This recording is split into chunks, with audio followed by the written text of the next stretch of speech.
Tagad cementa bāzes hidrolizācija ir uzklāta, pēc tam tiek uzklāts rasa miks, špatele.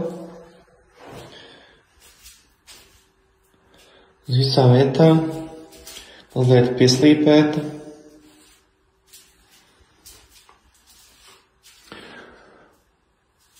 Un tikai tad var likt mikrocementu. Tas ir vannas istabās, kur ir pastāvīgs mitrums.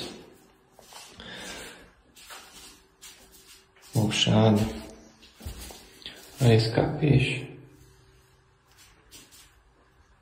Viss tiek apstrādāts.